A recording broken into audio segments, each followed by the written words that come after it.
Hey everybody, this is chapter 1. I mean,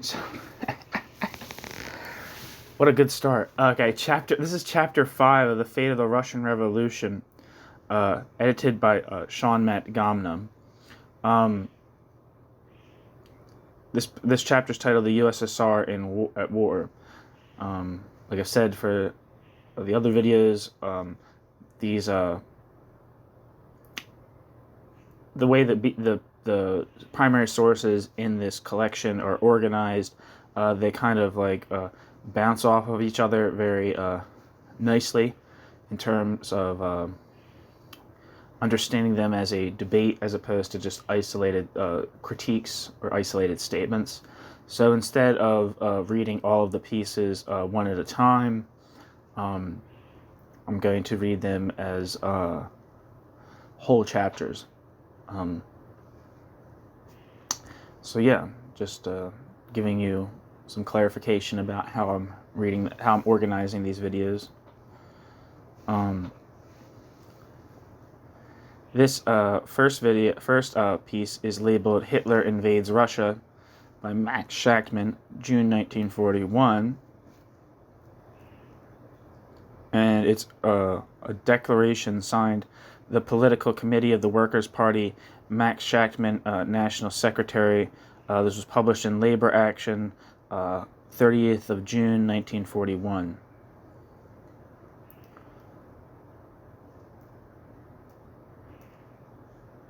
So here we go. With cynical brutality, Hitler has launched his legions into war with the Soviet Union. By signing the Hitler-Stalin Pact less than 2 years ago, in August 1939, the Kremlin autocracy gave German fascism the green light for unleashing the war in Europe. Moscow hailed the pact as a great victory of Stalin's, quote, policy for peace, end quote. The pact proceeded to divide with Hitler the spoils of imperialist conquest in Eastern Europe. It helped plant the black heel of fascism on the people of Poland. In exchange and by agreement with Hitler, it was allowed to plant the oppressive heel of Stalinist rule upon the peoples of Eastern Poland, Latvia, Lithuania, Estonia, Finland, Bessarabia, and Bukovina. It covered the military flanks of German imperialism in the north, east, and southeast of Europe. It covered the political position of Hitlerism by concentrating its propaganda attacks exclusively upon the democratic imperialist powers as the ones solely responsible for the war, and by deliberately concealing the equal responsibility of the fascist imperialist powers. In the words of Stalin uttered in November 1939, quote, "It was not Germany that attacked France and England, but France and England that attacked Germany, thereby assuming responsibility for the present war," end quote. Stalin. Just as Stalin covered up the war policy of Hitlerism, so in the same declaration did Stalin sponsor the demagogic imperialist peace campaign of Hitlerism. Throughout the world, the Stalinist parties, completely servile to the Kremlin bureaucracy, faithfully followed the course of supporting the line of the Berlin-Rome-Moscow axis in the war. Now the Hitler-Stalin pact is shattered to bits. The whole wretched strategy of Stalinism is in collapse, and the Second World War, far from being brought to a close, has been more widely extended than before. The strategy of German fascism has also collapsed by virtue of the new turn that Hitler has been compelled to make in the war. His fraudulent promises to the German masses that the war would be of short duration have not been kept because they could not be kept. His hope of confining his military strategy to a war on one front at a time has now been dispelled.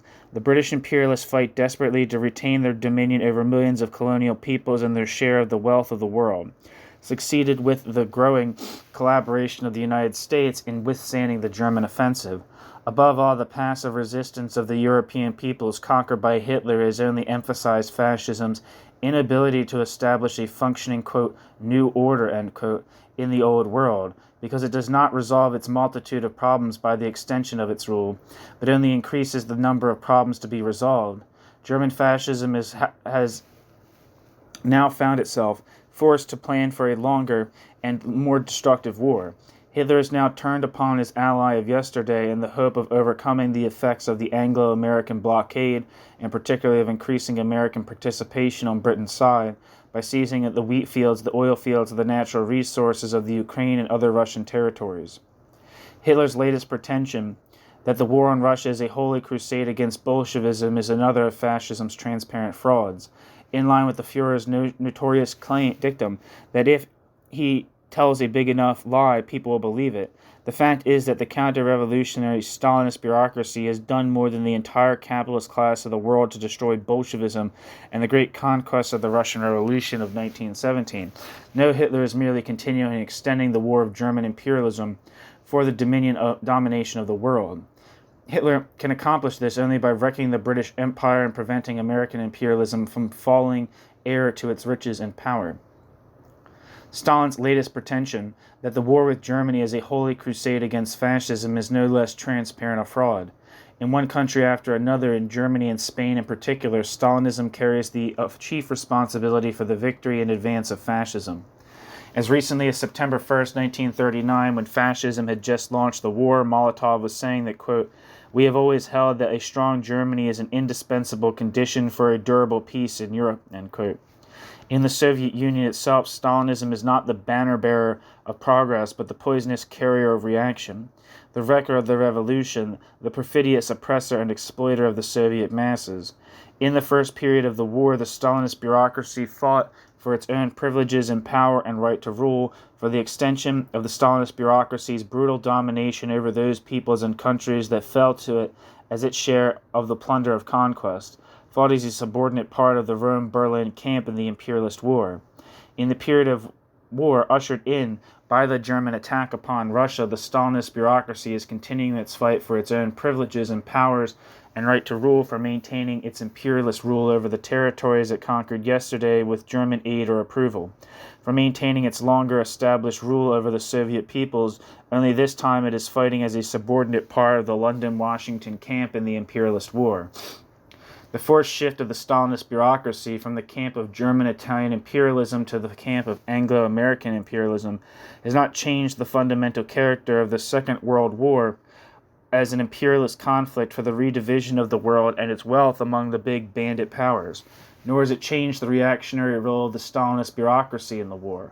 The warmongers and their propagandists in this country and in England have immediately seized upon the fact of Hitler's attack upon Russia to renew their clamorous campaign to drag the United States more deeply into active military participation in the war and obtain the support of American workers for the war. Churchill and Eden, the spokesman of the British ruling class, did not lose a minute to proclaim their solidarity with the Stalinist regime in the turn the war has taken.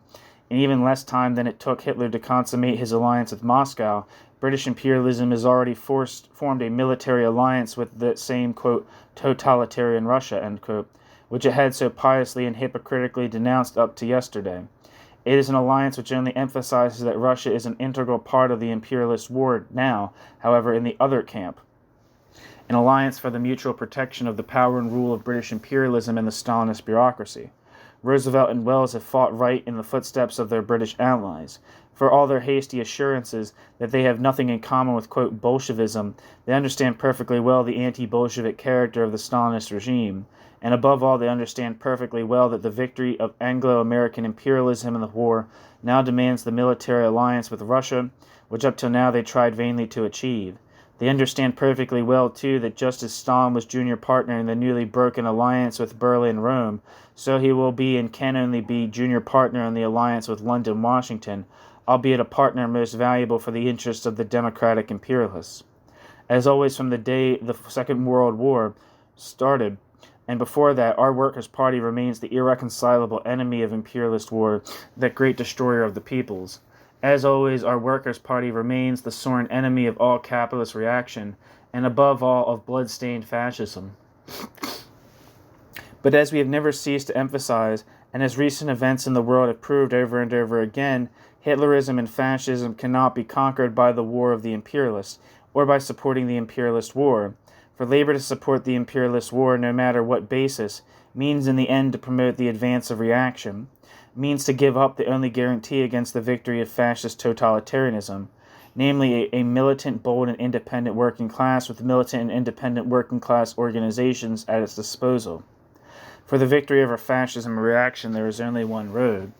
That is the road of the struggle of the working class for the working class itself, for the working class's own interests, for the working class's own aims, which are the interests and aims of all oppressed and suffering peoples. That is the road of the working class struggle for its own government, the government of and for and by the workers. That is the road of the socialist United States of Europe, the socialist United States of the world.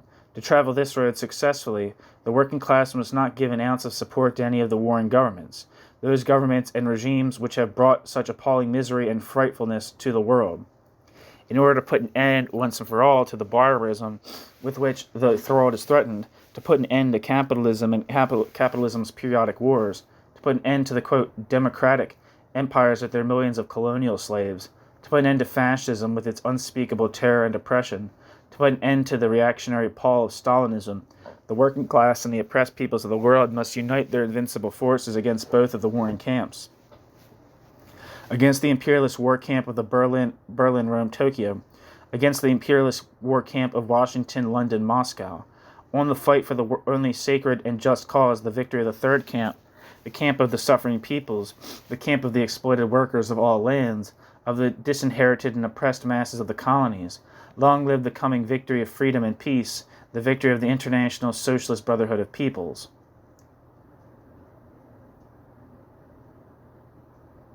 There's a couple of quotes here. Quote, today Germany is in the position of a state which is striving for the earliest termination of the war and for peace, end quote. Molotov, quoted in World News and Views, November 4th, 1939. I guess these are endnotes. Quote, one may respect or hate Hitlerism just as any other system of political views. This is a matter of taste. But to undertake war for, quote, annihilation of Hitlerism, end quote, means to commit criminal folly in politics, end quote. Izvestia, official government organ, October 9th, 1939. Quote, we have always held that a strong Germany is an indispensable condition for durable peace in Europe, end quote. Speech of Molotov, Foreign Commissar and at that time Premier of Russia, quoted in Daily Worker, September 1st, 1939. And again, this piece was the political committee, was a declaration signed by the political committee of the Workers' Party, Max Shachtman, National Secretary, from Labor, published in Labor Action, 30th of June, 1941.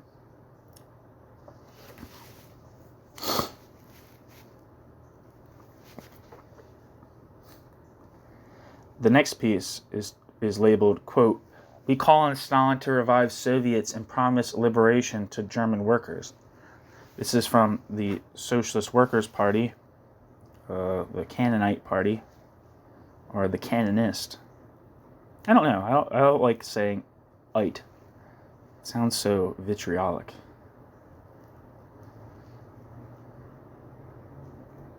But I guess it doesn't really matter. But you know when someone says Trotskyite, you know, like they're usually pitching for the wrong team. Quote, again, it's labeled, quote, we call on Stalin to revive Soviets and promise liberation to German workers, end quote.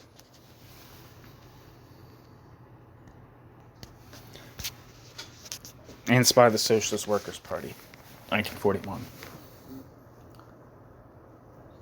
We stand for the unconditional defense of the Soviet Union, as everyone knows who is acquainted with our party's position. The Stalinist leaders are desperately trying to fool their rank and file into believing that the Trotskyists do not defend the Soviet Union.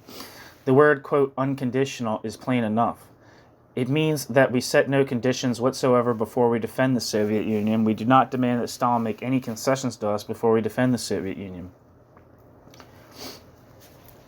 Again, this is like the notion, this is just like a bizarre thing to me, that the Stalin or the Soviet Union would give a flying fuck what support the Trotskyist movement would give to it is crazy.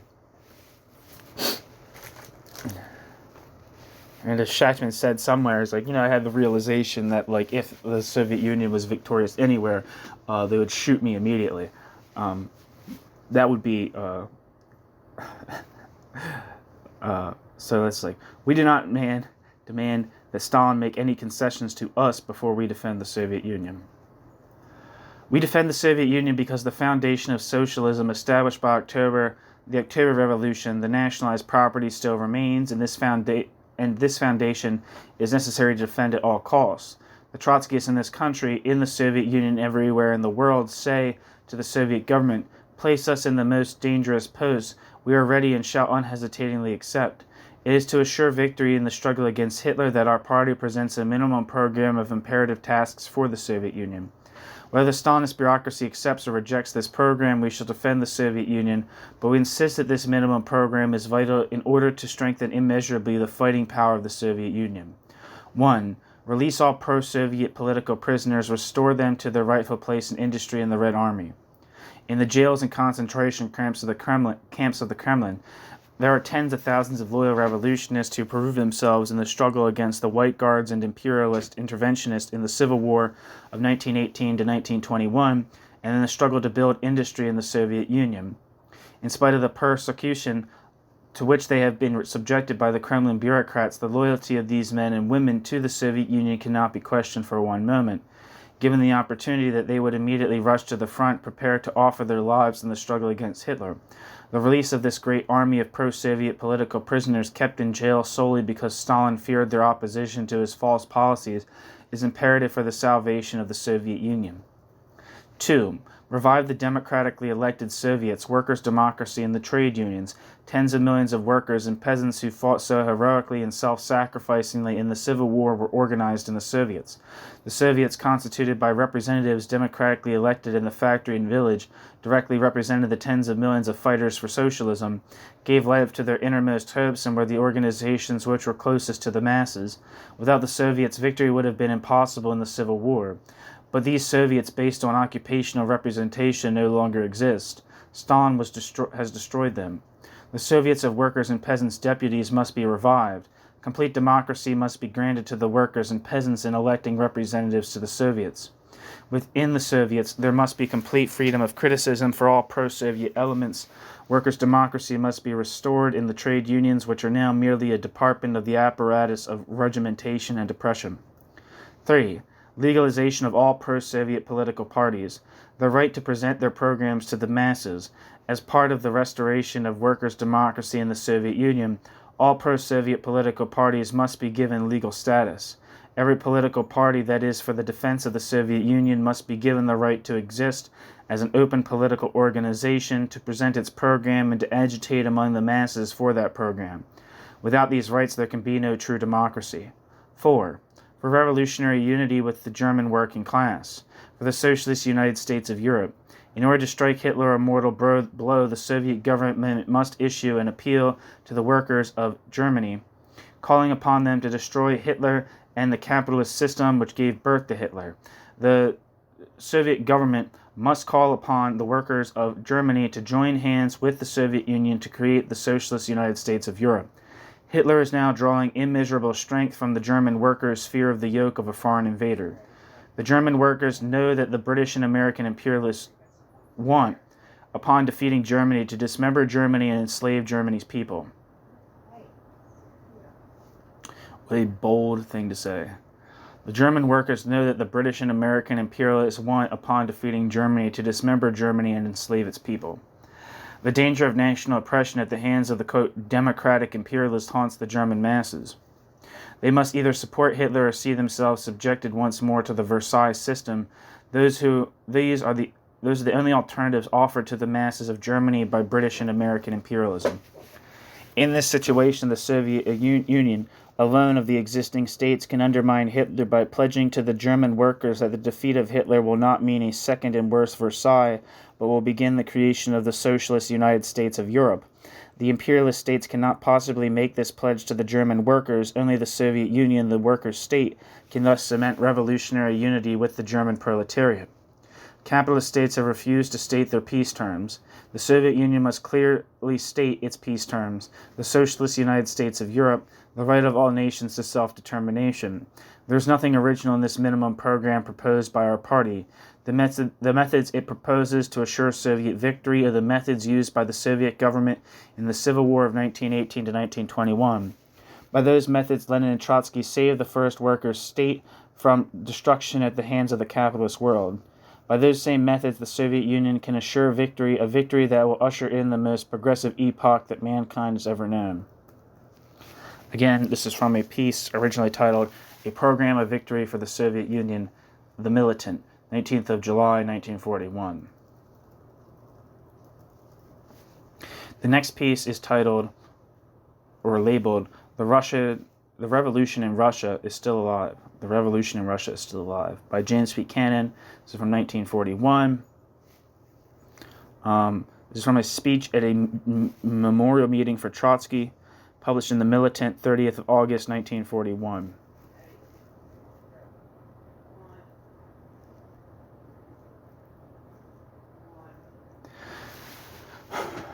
So here we go.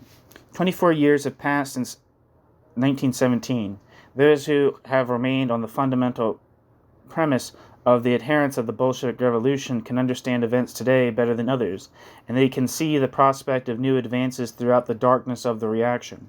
They understand that the reaction has set back but not yet overthrown the Russian Revolution. Those faint-hearts, those traitors who said the Russian Revolution has been killed, that the Soviet Union is not worth defending, are being answered on the battlefields of Russia today by millions of men in arms. Millions of Soviet soldiers pouring out their blood say the revolution still lives and not even Hitler's army can kill it. That is the meaning of the thing that is inexplicable to all the others, this tremendous Soviet morale. What did they say? First, they said the two systems, fascism and Sovietism, are so interlocked that Russia and Germany make natural partners against the democratic world. We heard such a monstrous thesis in our own party a little more than a year ago. We were informed by no less an authority than the great Professor Burnham that we Trotskyists were left cover for Hitler because we wanted to defend the Soviet Union unconditionally. Burnham and his retinue never dreamed of the war that was to burst with full fury 2 months ago. Then, when it happened, there was only one universal expectation, one common prediction. Nobody believed in the fighting capacities of the Soviet army except the Soviet workers themselves and the Fourth Internationalists. Stalin didn't believe in the fighting ability of the Red Army, which Stalin beheaded. The only reason Stalin didn't capitulate to Hitler and give Hitler all the concessions Hitler wanted is that he didn't get a chance. Hitler thought it would be easy to smash the Red Army. Hitler didn't bother to parley about it. P-R-L-E-Y, about it. All those statesmen and military experts expected and freely predicted a Russian collapse on the French pattern in a few weeks. What they all overlooked was the one most important and most fundamental element in war, the one that was elucidated by Comrade Trotsky in our last talks with him in Mexico 14 months ago, the element of morale. In the course of our visit of a week or more, this was at the time when the great battle of France was raging, before Paris had not yet fallen. We asked him more than once to give us his opinion of the military prospects of that fight.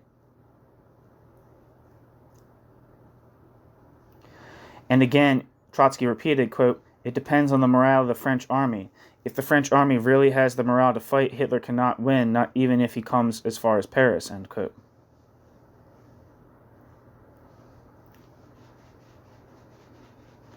But the French soldiers did not have the morale to fight. That was explained in our article in our magazine Fourth International, as well as by many other correspondents. Our own comrade, who was there and had intimate contact with great numbers of French people in the course of his journalistic duties, explained it as follows. The French workers and the French soldiers, if you asked them if there wasn't some difference between the Hitler regime and the rotting bourgeois democratic regime in France, would say, quote, "Yes, there's a difference, but the difference is not worth dying for," end quote.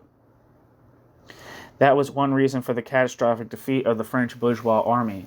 Those who made an equation between fascist Germany and the Soviet Union could not understand the psychology of the Russian workers and peasants.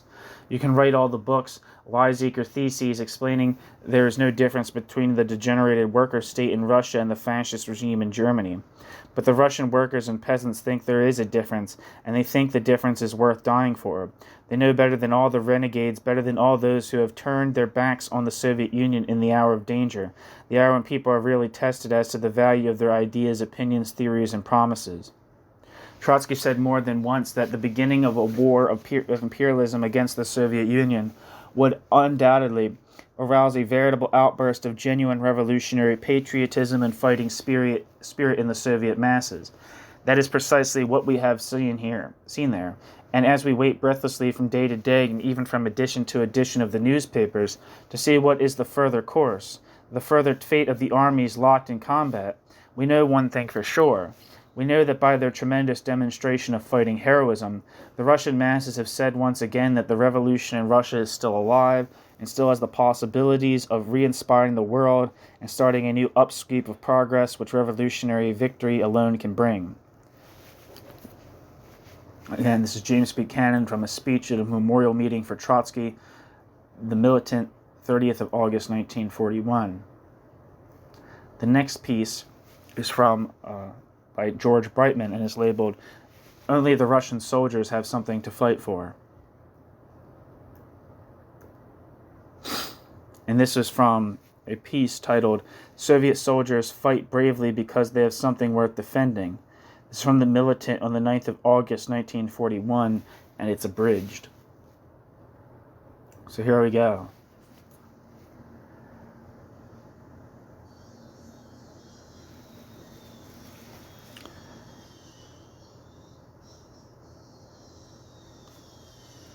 George Brightman, 1941. The predictions of, quote, victory within 6 months, end quote, made by the Nazis and echoed by, quote, informed U.S. generals and military experts have fallen to the ground. They made their estimates on the basis of the weaknesses wrought by the Kremlin bureaucracy through its purges and repressions and on the slow start of the Red Army in the 1939 Finnish War, a campaign toward which the Soviet masses for the most part had been lethargic, but they completely disregarded the other side of the picture. Leon Trotsky, because Leon Trotsky understood that whole picture, often stated that the outbreak of a capitalist war against the Soviet Union would at the very beginning bring forth the strongest defensive tendencies in the country. In 1934, Trotsky wrote in War in the Fourth International, and he repeated this many times thereafter, quote, within the USSR, war against imperialist intervention will undoubtedly provoke a veritable outburst of genuine lightning enthusiasm. All the contradictions and antagonisms will seem overcome, or at any rate relegated to the background. The young generation of workers and peasants that emerge from the revolution will reveal in the field of battle a colossal dynamic power, end quote. Trotsky was able to foresee this stubborn resistance chiefly because Trotsky understood the class character of the first worker state, and as a result, the determination of the workers and peasants, even under the parasitic Stalinist bureaucracy, to hold on to what they have. Unlike the European armies, the Russian soldiers have something to fight for, and they know it. The, quote, European, end quote, armies, and this includes the United States and all other capitalist armies as well, have a different morale because they know they have nothing to gain, because after the war, as well as before, they will be victims of the same depressions, hunger, and exploitation.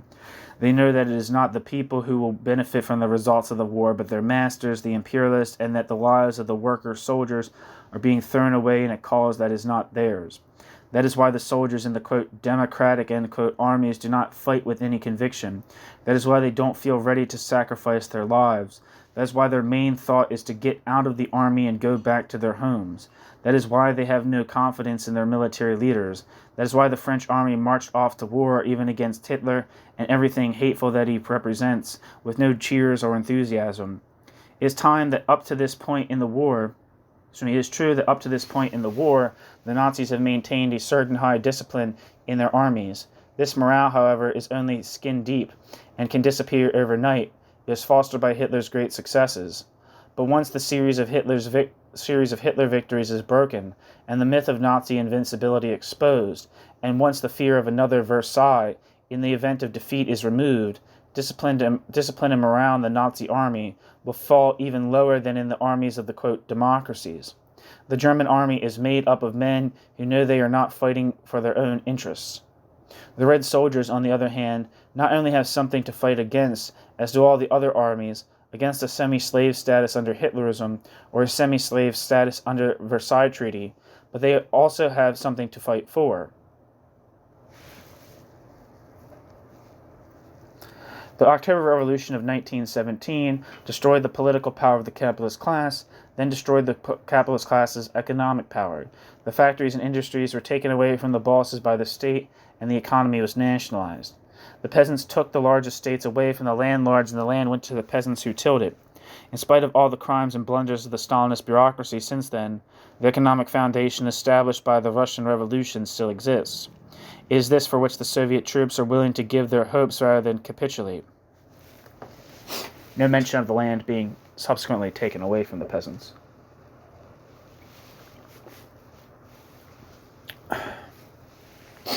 When the Red Army soldier fights the Nazi legions, the Red Army soldier knows that he is not doing it for the benefit of a gang of bosses who will continue to exploit him after the war just as viciously as before. He knows that he is fighting for himself and his children to preserve what he has left of the greatest revolution of all time, the nationalized economy which must exist and be extended before society can go ahead to socialism, peace, and plenty. Experience has shown the Russian masses the superiority of living in a worker state, even though isolated and degenerated under Stalinism, because they have freed themselves from the bestialization of capitalism and opened up the possibilities of a new life. They are ready against the greatest odds and with inferior military equipment, as in the Civil War days before the October Revolution, to fight until death to protect what they have already won. It is not that the Soviet workers live in a perfect state. No one knows better than they what is wrong with the regime. No one knows better than the Soviet workers how this bureaucracy has fastened itself onto the state, sapped the state's energies and resources, and weakened the nationalized economy. They have seen with their own eyes the destruction of the Soviets, the emasculation of the trade unions, the elimination of workers' democracy, and the transformation of the Communist Party from a party of Bolshevism to a mere docile figurehead for the bureaucracy. But in spite of all this, they have something to defend. They know that if imperialism defeats them, not only if the imperialism defeats them, not only won't they get back the political rights and workers' democracy usurped by Stalinism, but they will also lose the economic foundations that they still have. And when we consider how heroically they are fighting, we can correctly say that in their own language, spoken with the rifle and tank, the Soviet masses show a much clearer understanding of the historic processes of liberation than do the learned professors and lawyers who excel at, quote, socialist warmongering. The Soviet masses, living on a progressive economic foundation, even though the Soviet masses have been robbed of their democratic rights, not only rush to the front, but continue to fight when it means almost certain death. It is only the Trotskyists who understand, explain, and support the real reasons for the great defensive struggles of the Soviet workers.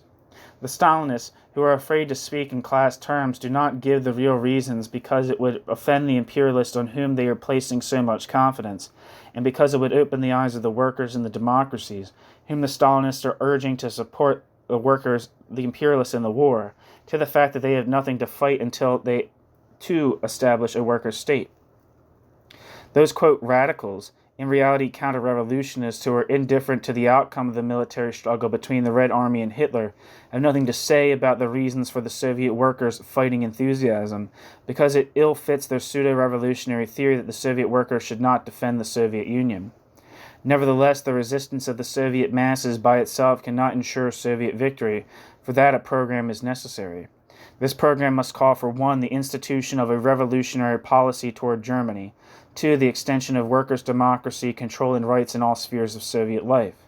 Such a policy would include the open perspective of revolutionary unity of the Soviet working class with the German working class, a pledge that the Soviet Union would oppose another Versailles Treaty at the expense of Germany, propaganda for the proletarian revolution in Germany, and the socialist United States of Europe.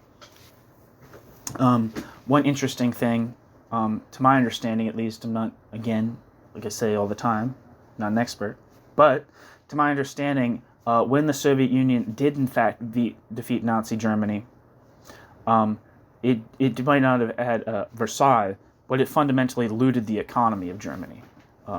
Just taking, to my understanding, taking just like whole factories and shipping them to the Soviet Union. Like very fundamentally stripping the industrial capacity of East Germany.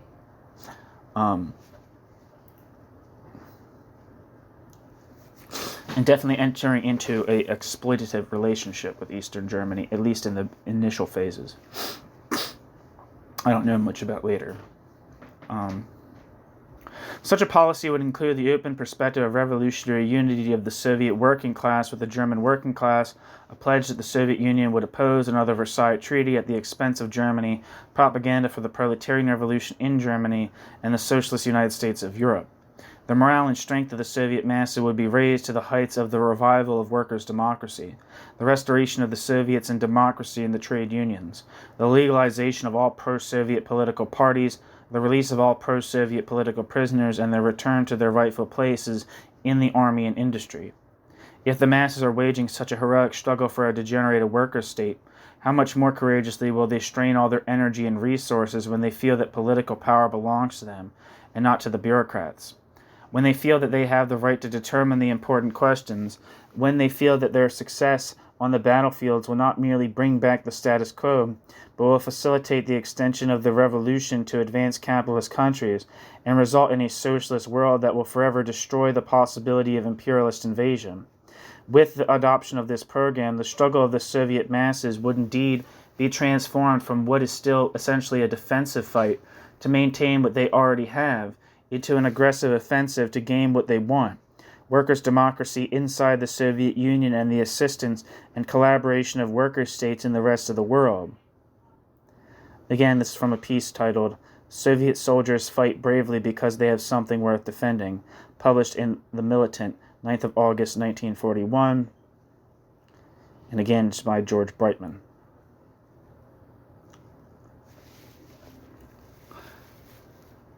The next piece is titled "Hitler's Invasion Proves Stalin's Moves in 1939 Were Defensive," or that's how it's labeled.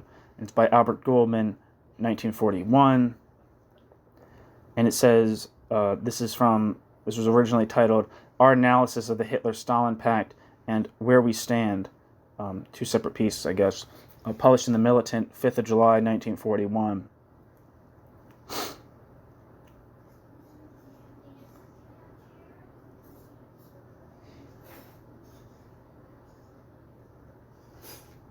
It is a fundamental law of politics that a major political error, if persisted in, and if not corrected in time, necessarily leads into ever greater and more numerous errors until one is led to adopt a wrong political line on almost all fundamental questions. The Hitler-Stalin Pact of August 1939 unnerved and disoriented everyone who did not cling to the fundamental Marxist analysis made by Trotsky of the Soviet Union and the Stalinist bureaucracy. Our readers will recall a minority in our own ranks, now no longer with us, jumped to the conclusion that the pact indicated a close alliance between Hitler and Stalin for the purpose of conquering and dividing the whole world, at least the British Empire. It was quite common for all the middle-class Democrats and also the minority in our ranks to speak of the Berlin-Moscow axis being pitted against the London-Paris axis. Their hysteria reached unbelievable heights at the time of the invasion of, quote, democratic, end quote, Finland, now under the same government fighting on the side of the Nazis. As against all these people, our party explained the pact on the basis of Stalin's fear of a major conflict and his anxiety to avoid it at all costs. We are careful to point out, however, that it did not follow from the fact that Stalin wanted to avoid war that war could avoid Stalin. We also contended that one of the aims of the Stalinist bureaucracy in sending the Red Army into Poland, the Baltic countries, and Finland was to strengthen its military strategic position. True, like all bureaucracies, the Stalinist bureaucracy wanted to increase the Stalinist bureaucracy's power and prestige, but Stalin, who also had an eye on fortifying his military strategic position, against whom geography answered that it could be only against Hitler. England and France had no way by which they could attack the Soviet Union while Hitler was right on the border of the Soviet Union. To those who were not blinded by the hate of Stalin, it was as clear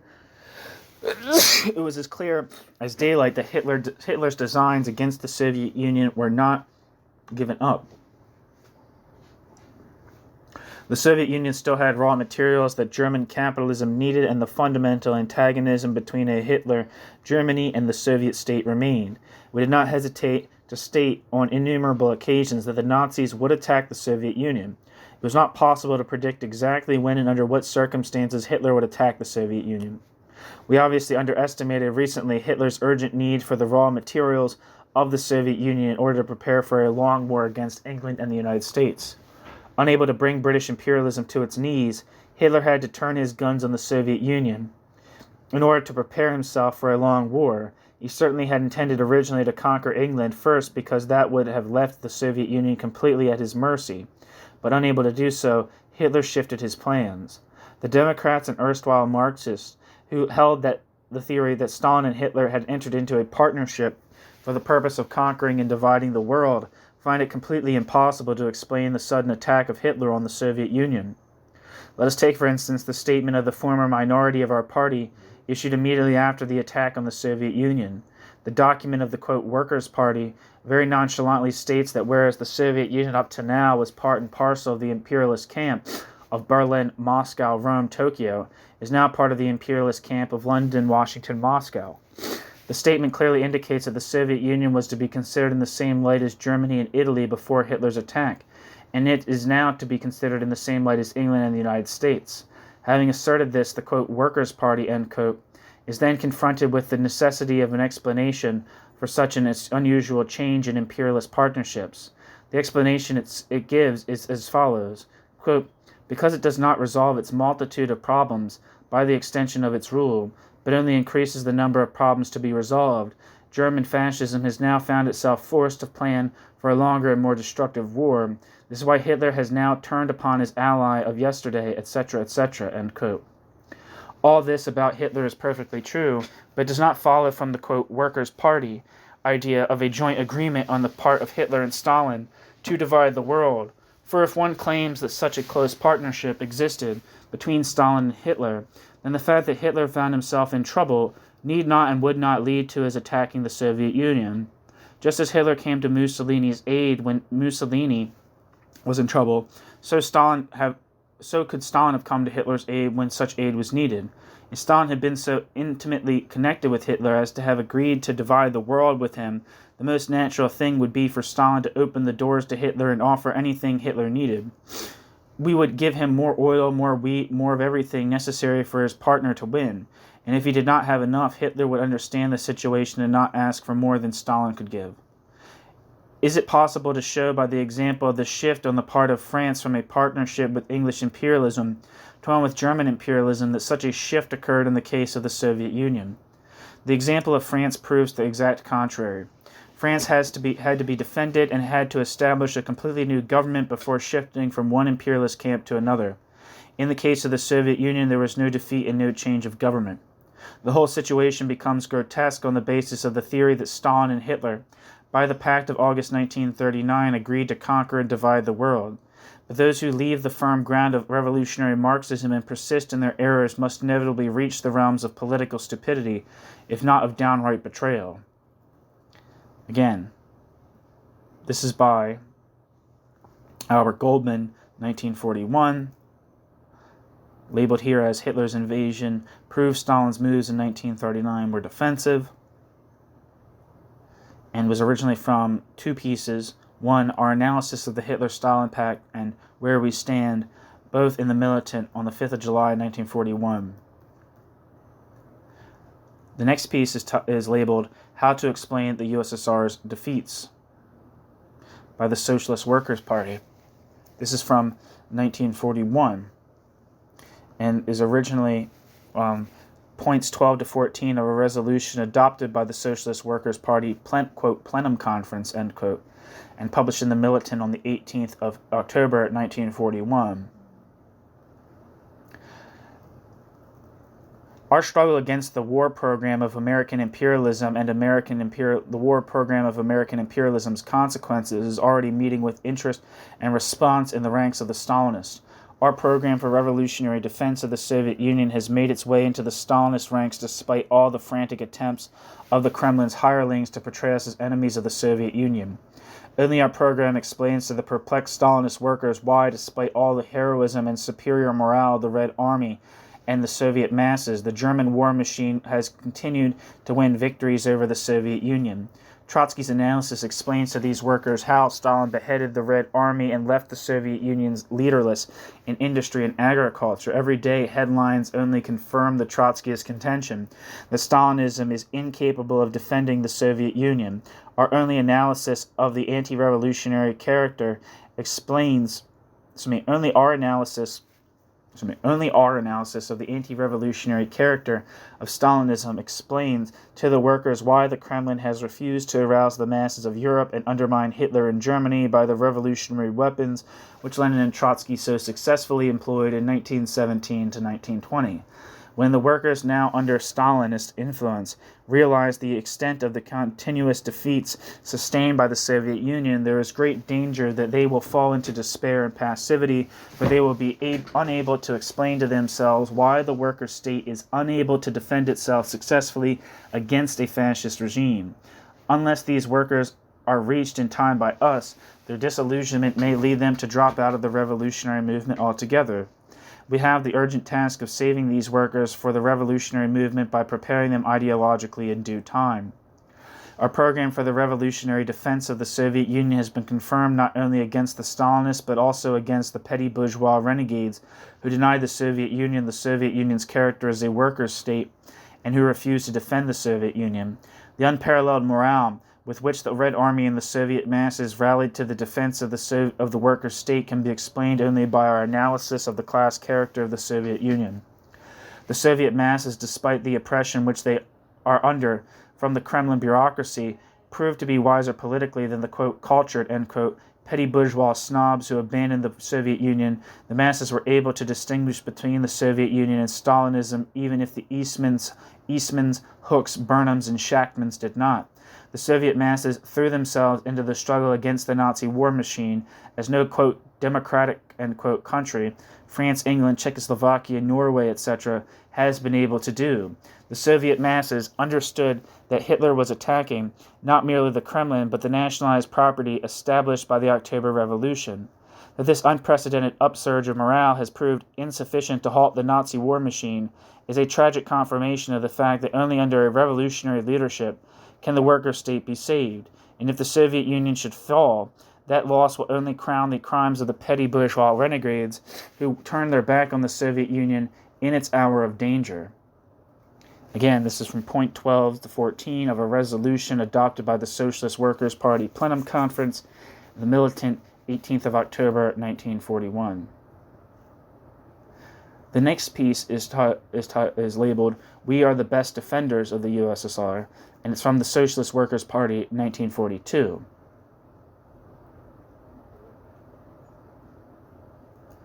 It says, this is from points 16 to 27 of the, quote, imperialist war on the road to world socialism political resolution adopted by the Convention of the Socialist Workers' Party, the Militant, 17th of October, 1942. So here we go.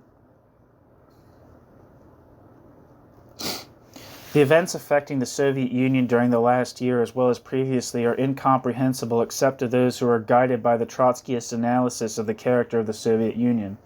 We alone have accurately explained the course of the USSR. We alone do not have to conceal what we said yesterday. While Stalin boasted of the, quote, irrevocable victory, end quote, of socialism achieved in the Soviet Union, we warned that Germany had become the spearhead of imperialist assault against the worker state, and that only successful proletarian revolutions in one or more advanced countries could safeguard the Soviet Union.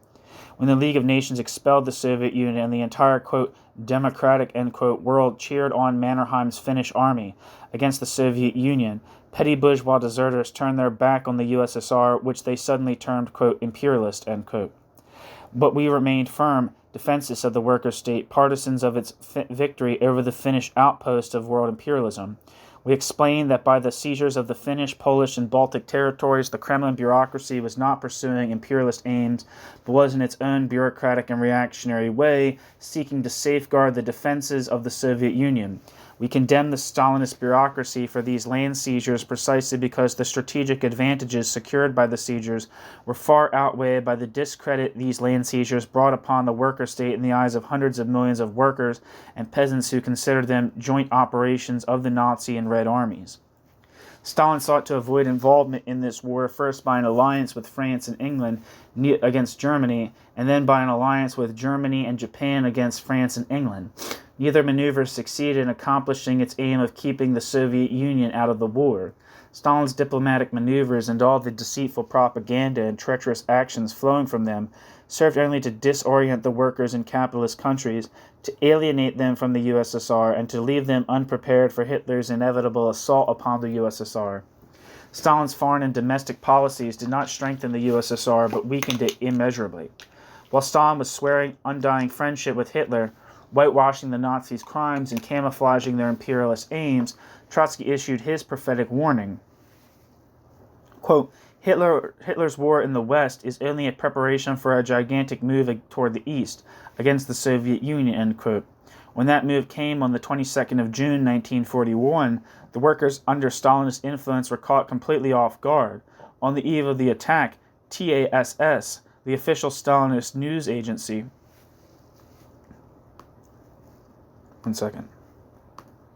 Never heard of that before.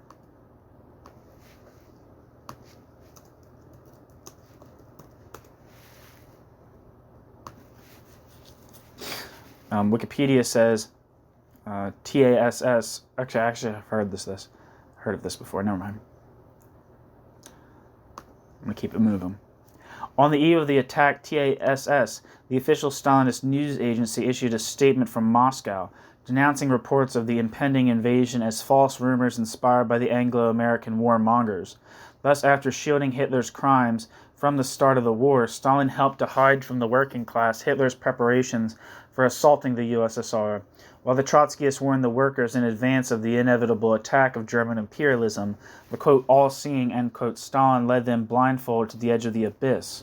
To Hitler's initial advantage of surprise, we added the damage to the Red Army wrought by Stalin's purges, which had decimated the general staff and officer corps. The plans and fortifications of Tukhachevsky and his general staff had to be put to use by new people.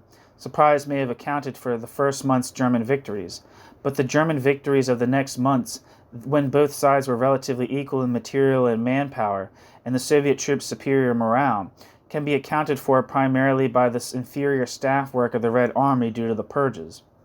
Hence the loss of the Ukraine, the Dnieper Basin, the German advance to the gates of Moscow and Leningrad, and the successes of the 1942 German drive into the Caucasus, culminating in the assault upon Stalingrad. Thus, Stalin and Stalin's bureaucratic gang are responsible for the catastrophic defeats of the Red Army, the terrible losses and privations which have brought the Soviet Union to the verge of destruction. But the Kremlin bureaucracy is not the Soviet Union any more than Murray, Green and Company are the CIO and AFL.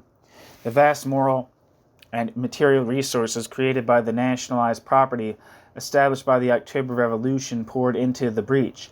The Red Army and war production were free from the fetters which private property imposed upon, quote, national defense, end quote. Even in wartime, no profiteers existed to limit war orders to monopoly corporations. The, quote, scorched earth, end quote, policy could be applied by a land without private property with a determination and planfulness which are impossible to capitalist countries. The moving of industrial plants from endangered areas to places deep in the interior, the building of a second railroad across Siberia, such gigantic economic actions in wartime were made possible only by the system of nationalized property. Bureaucratic mismanagement could dissipate much of the superior resources provided by the nationalized property. But the decisive superiority of this property system was proved in war, as it has already proven itself in peace by the increase in productivity. Above all, the system of nationalized property provided the basis for the unprecedented morale of the Soviet workers and peasants. The Soviet masses have something to fight for. They fight for their factories, their land, their collective economy. They fight to preserve the remaining conquests of the October Revolution against the imperialists who would reestablish private property. After 5 months of terrible defeats, workers from the factories joined the heroic Red Army warriors at the gates of Leningrad and Moscow and helped recover Rostov in the dark days of last winter in an outburst of proletarian revolutionary endeavor. There is nothing like this in the imperialist countries. Those who deny the Soviet Union is a worker state cannot explain the unprecedented morale of Soviet workers and peasants. But great sections of the workers throughout the world have grasped the fact that, unlike the people of the imperialist countries and colonies, the Soviet masses are fighting for their own conquest achieved by the October Revolution. Soviet resistance has given the workers everywhere renewed strength and hope and has helped restore confidence in their own capacities as a class. These expressions of the strangled and desecrated Russian Revolution, fighting for its life under treacherous leaders in the most adverse conditions, indicate what miracles the coming international revolution will achieve as it unfolds its real program and exhibits its full power. The tremendous advantages of the Soviet Union are not, however, sufficient in themselves to assure victory against the powerful imperialist adversary. The fact remains that the economy at the disposal of Hitler is greater in production than that of the Soviet Union, for despite Stalin's boast, the nationalized production built on the backward country inherited from Tsarist Russia could not in its isolation outstrip the imperialist world in efficiency and technique. What the Soviet Union requires to assure victory is the political arsenal by which Lenin and Trotsky saved the young Soviet Republic from war, and Trotsky saved the young Soviet Republic from world capitalist intervention in 1918 to 1921. It requires the revival of the Soviets, the organs which mobilized the masses in all spheres and made possible the victory in the Civil War. It requires the release from the jails and concentration camps of the tens of thousands of pro-Soviet political prisoners, restoring them to their rightful place in industry and the Red Army, workers' democracy, and the trade unions. And as part of the restoration of the workers' democracy in the USSR, the legalization of all pro-Soviet political parties and their right to present their program to the masses. These internal steps would guarantee the maximum mobilization of the energies of the masses for the struggles ahead. Instead, however, the Stalinist bureaucracy is attempting to tighten the hold of the Stalinist bureaucracy's totalitarian apparatus, suppressing the initiative of the masses and striving to restrict the masses' struggles within completely bureaucratic channels. Stalin's foreign policy is an extension of his reactionary domestic policy. Just as Stalin stifles the revolutionary spirit of the aroused masses at home, so Stalin fears to evoke revolutionary action of the workers in capitalist countries. Yesterday, Stalin leaned upon Hitler. Today, Stalin relies upon the aid and goodwill of Roosevelt and Churchill. Instead of summoning the workers, above all the German workers, to a joint struggle against their common enemy, world imperialism, Stalin entrusts the defense of the USSR abroad to the Anglo-American section of the imperialist bourgeoisie. But the bourgeoisie are deadly enemies of the working class, concerned with aiding Stalin only insofar as and so long as such aid coincides with their own national aims and interests. They fear a decisive victory of the Red Army over Hitler far more than Hitler's triumph over the USSR. Stalin's falsehoods help undermine the defense of the USSR. The Soviet Union cannot be effectively defended unless the Soviet Union's real allies and the Soviet Union's true enemies are known, recognized, and distinguished from one another. The Nazis must be overthrown from within as well as combated from without. How can Hitler's forces be disintegrated and won over? By rousing the German workers and peasants inside the army and on the home front against Nazism, by calling upon them to struggle in fraternity with their Soviet comrades against the fascist enslavers of their own Soviet Republic. Only the truth, and not Stalinist lies, only a revolutionary program and not a blind dependence upon Anglo-American imperialism, can inspire the German workers to overthrow Hitler, and together with the Russian workers and soldiers go forward to create the socialist United States of Europe. The Stalinist bureaucracy will not and cannot carry out this revolutionary program. The overthrow of this thoroughly degenerated gang has become more urgent than ever. While fighting in the vanguard against the fascists and doing everything possible to strengthen the military front, the Fourth Internationalists in the USSR maintain their irreconcilable hostility to the Stalinist bureaucracy, wage an unceasing struggle against the Stalinist bureaucracy, and aim at the Stalinist bureaucracy's overthrow by means of a political revolution. The Fourth Internationalists throughout the world stand in full solidarity with their Soviet comrades in this combined struggle. The beleaguered Soviet workers cannot hold out indefinitely under attack unless the workers of other countries come to their rescue, unless the revolution rises and conquers in the capitalist world, and the Soviet workers throw the Stalinist usurpers off their back. The Soviet Union will inevitably be crushed, either by the Nazi invaders or by the present imperialist, quote, allies, who remain irreconcilably hostile to the first workers' state, or by a combination of the two. Lenin and Trotsky's program of world revolution and international socialism, which gave birth to the Soviet power and safeguarded the young Soviet Republic against the interventionists on 21 fronts in its first 4 years, is the sole means of saving the USSR for the socialist future. We Trotskyists remained faithful to that program. We alone propagate its ideas and work toward its realization. That's why we are today the best defenders of the Soviet Union. The end. Again, this is from points 16 to 27 of the, quote, Imperialist War and the Road to World Socialism, political resolution adopted by the Convention of the Socialist Workers' Party of the United States, the Militant, published in the Militant, 17th of October, 1942. The next piece is labeled, Defend the Socialist Achievements of the USSR, exclamation point. This is from a piece titled Stalingrad Fights, published in the Militant, 12th of September, 1942, writing under the name of George Collins.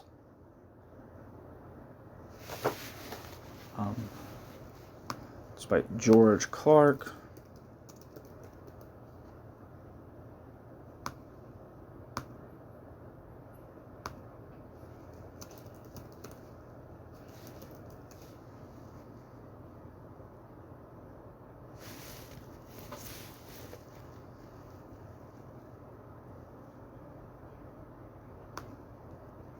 Here we are.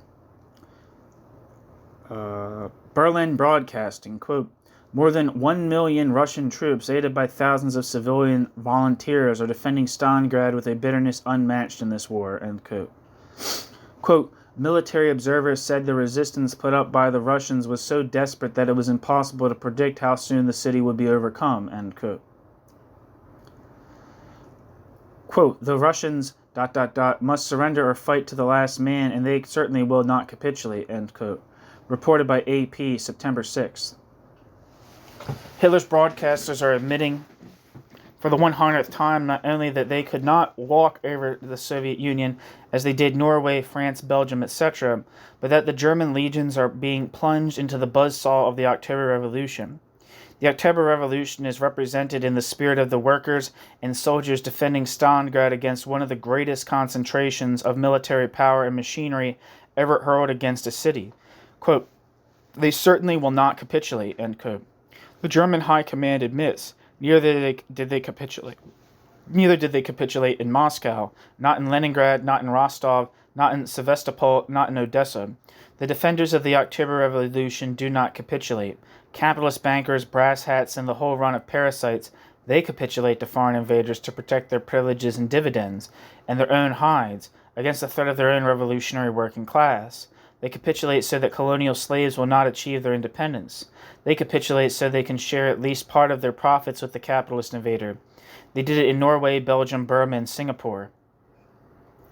But the workers and red soldiers of the Soviet Union fight for a, quote, fight with a, quote, bitterness unmatched in this war, end quote, because they are defending the socialist achievements of a workers' revolution.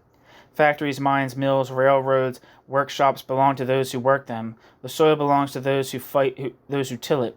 A man who will not defend such treasures is either a coward or a traitor. A man who fights to the death for them is more than a hero. He is a socialist worker. The journalists and politicians of the imperialist democracies are at a loss to understand the great heroism of the Soviet worker. They say he gets his courage and morale from the, quote, defense of the great Russian fatherland, end quote. Stalin echoes them with his exhortations to defend the, quote, holy Russian soil, end quote. Let them explain then why the French, the Poles, the Norwegians, and all others who fought Hitler on their own soil hardly dented the German armies, while the Red Army not only cracked the German armies, but annihilated its most effective sections. They do not explain this contradiction, not because they don't know the answer, but because they are afraid of the answer. The courage of the defenders of Stalingrad, fighting with a, quote, bitterness unmatched in this war, end quote, knows no country, it is international. A revolution under siege and invasion in Germany, France, England, or the United States would evoke heroic actions in no way inferior to that of the Russians. Roosevelt and Churchill know this, so Roosevelt and Churchill talk mystically of the, quote, Russian soil, end quote, for fear their own workers might learn the real lesson of Russia's resistance. Hitler knows this, so he tells his regiments and the population at home that Russians are, quote, beasts, end quote, and, quote, barbarians, end quote. Stalin knows this, but he has betrayed the October Revolution, and Stalin fears to arouse its great internationalist power, a power mightier than all Hitler's armies, for fear that a new rise of working-class revolution will sweep him and his bureaucrats into the rat holes along with Hitler and the other capitalist rulers. The Soviet workers and soldiers show such splendid morale because the revolution is in their hearts and minds, but the Soviet soldiers, despite terrific damage inflicted on the enemy, lose city after city because the revolution is not a weapon in their hands. Stalin has deprived them of the weapons of revolutionary propaganda, and for this reason, above all, he is principally responsible for the defeats. The morale of the Russians is international. We repeat, transformed into conscious active propaganda, the morale of the Russians can become the international weapon of working-class revolution. Let the Soviet workers once receive this weapon of revolutionary propaganda, and victory will be theirs. The German soldiers will then fight not to destroy the October Revolution. They will join with the Russians in a fight to the death against Hitler and international capitalism. Again, this was originally written. This piece was by, let's go back to the top, George Clark, 1942. Writing under the name George Collins, Stalingrad Fights. The Militant, published in The Militant, 12th of September, 1942. The next piece is titled, Victories Show Russian Masses Accept Trotsky's View of USSR Under Stalin, or it's labeled that. It's by Albert Goldman from 1943. And it is from a speech on the anniversary of the Russian Revolution, published in The Militant, 13th of November, 1943.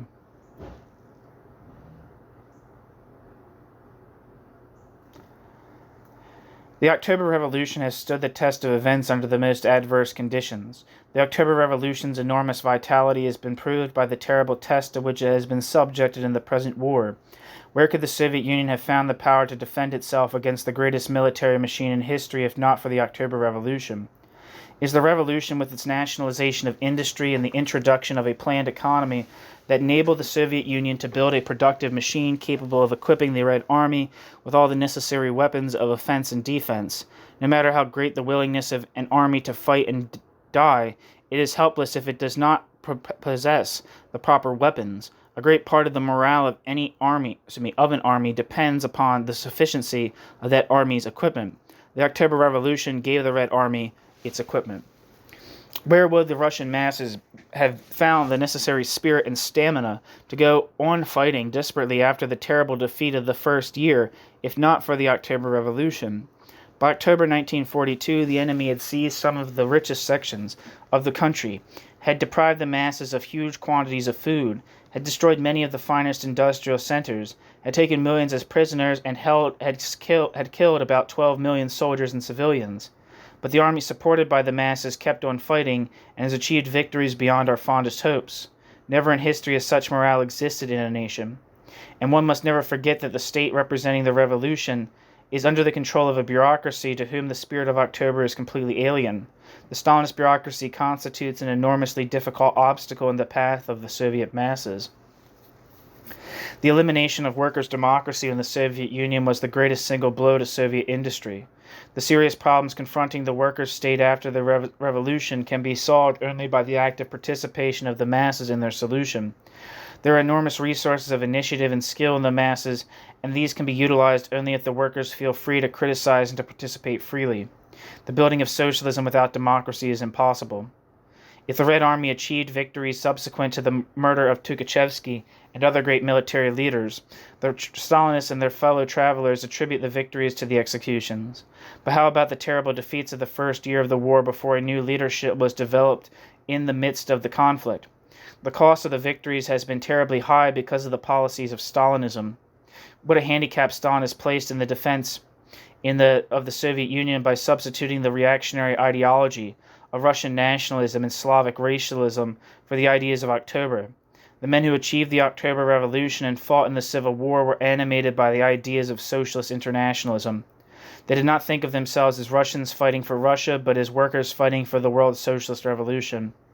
For the ideas of Marx and Engels, Stalin has proclaimed the Soviet Union as a champion and not of the working class, but of the Slavs. If the Soviet masses have shown wonderful morale, is only because they have accepted the position of Trotsky on the Soviet Union and the Stalinist bureaucracy. I do not mean to imply the Soviet masses have read Trotsky's explanation of the nature of the Soviet Union. Many of the more politically advanced elements have perhaps reached the same theoretical conclusions. But the masses as a whole have been influenced by a very simple and obvious fact. The October Revolution eliminated the capitalist class. The state emanating from this revolution nationalized property of the capitalists. Although Stalin has destroyed the freedom and democracy introduced by the revolution, capitalism has not been restored. It is therefore necessary to defend the Soviet Union against all capitalist powers. The Soviet masses are fighting to the death because the Soviet masses want to prevent the factories from becoming the property of capitalists and the land from returning to the ownership of landlords.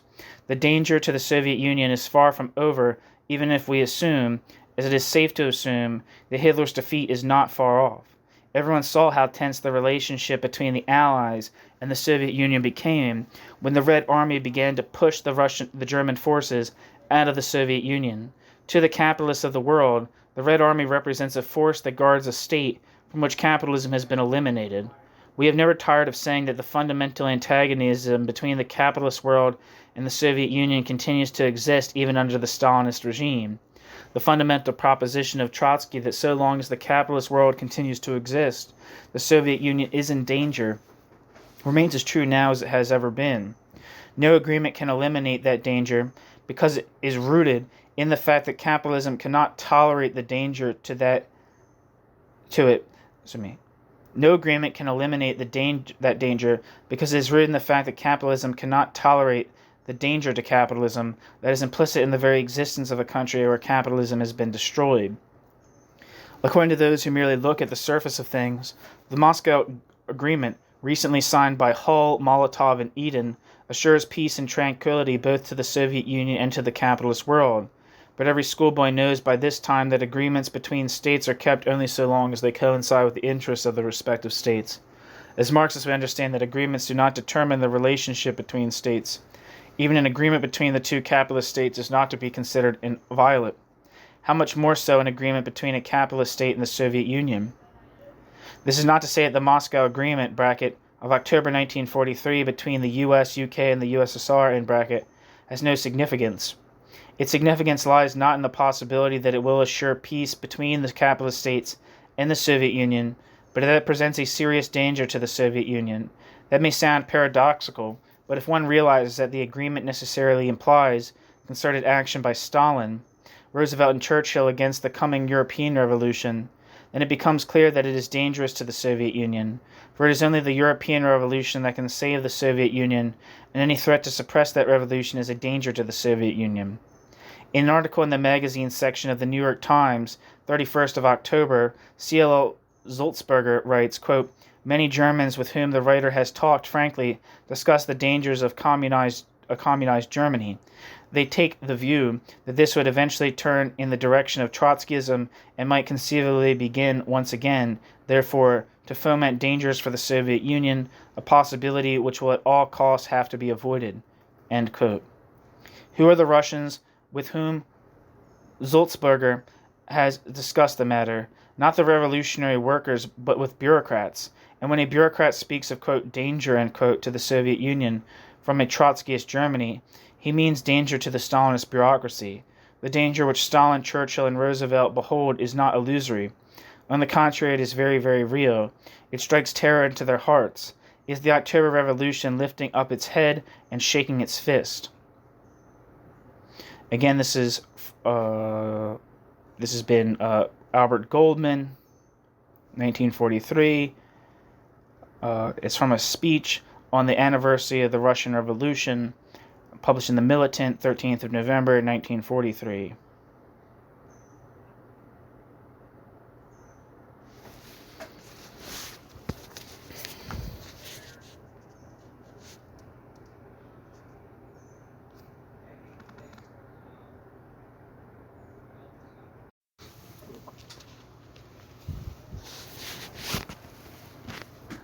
Okay, and this is the last piece, I believe, of this chapter. Let's see. It is the last piece of this chapter, and it's titled The Amazing Unity of the Soviet Peoples. by Bert Cochran. This is from 1943. This is from a piece titled Labor, Socialist Perspectives and Tasks of the Revolutionary Struggle in Europe, under the name of E.R. Frank, published in The Militant, 4th of December, 1943.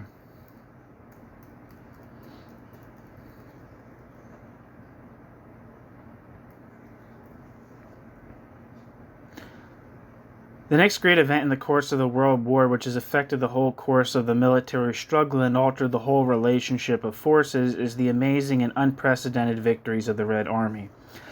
And here, too, the petty bourgeois theories of Soviet, quote, imperialism, end quote, and of the new, quote, acquisitive class, end quote, which are taken over in the Soviet Union, here, too, the new theories have not stood up very well under the impact of the events.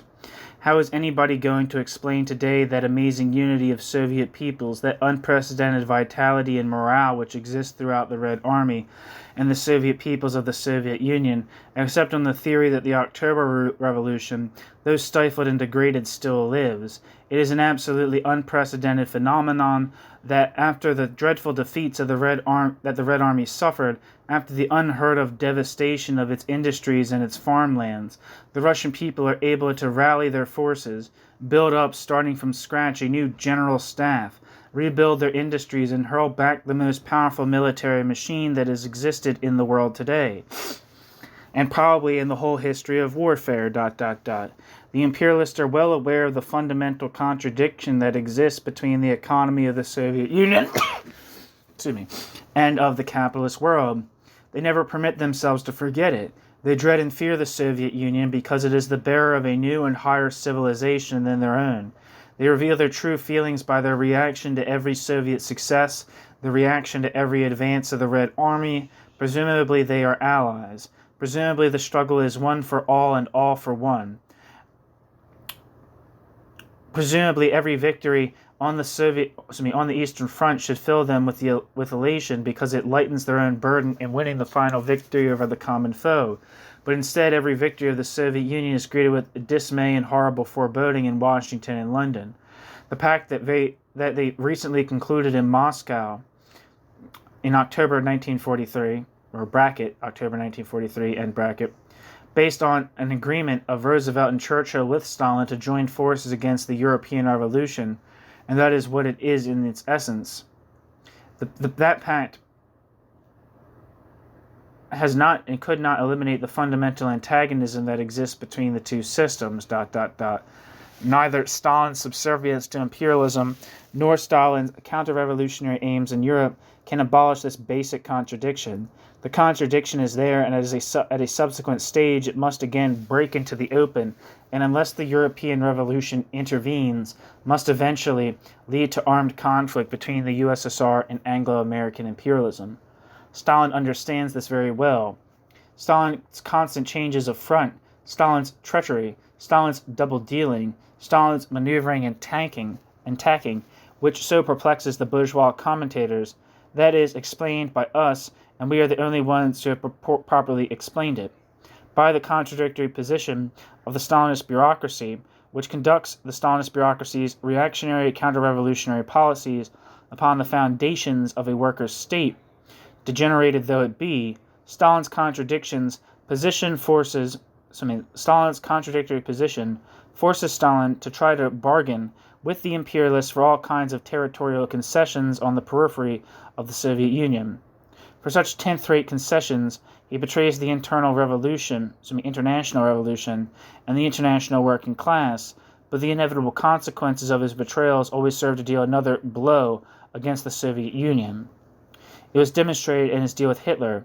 As soon as Hitler freed himself in the West, Hitler hurled his awesome might against the Soviet Union. Stalin's new allies will not and cannot act otherwise. If they are established in a dominating position on the European continent, freed of other military struggles, of necessity they must surround and strangle the USSR in order to restore capitalist private property and to open up that 1/6 of the world for capitalist exploitation. Stalin knows this. That is why Stalin tried to find a middle course. On one hand, Stalin sets up, quote, free German and, quote, free Poland communities. He lends support to the Yugoslav partisans. He plays around with the idea of reconstituting pseudo-democratic regimes in Germany and elsewhere for all the purpose of strengthening his hand against the capitalists. On the other hand, he makes deals with the Anglo-American capitalists to cooperate with them in crushing the European Revolution and its peoples. Stalin's attempts to find a middle course are doomed to failure. Either the socialist revolution is going to conquer in Europe, or the continent is going to become the vassal of Anglo-American capitalism. Either the Soviet Union will secure itself by an alliance with a successful socialist revolution, or eventually it is going to be destroyed and conquered by the capitalists. There are no other alternatives. ... We look back today in the last 15 years of the Trotskyist movement, 15 years of work, of struggle, of slow, painful growth. And today, as Europe trembles on the verge of great events, we are still not a mass party, nor is the Fourth International yet a mass following.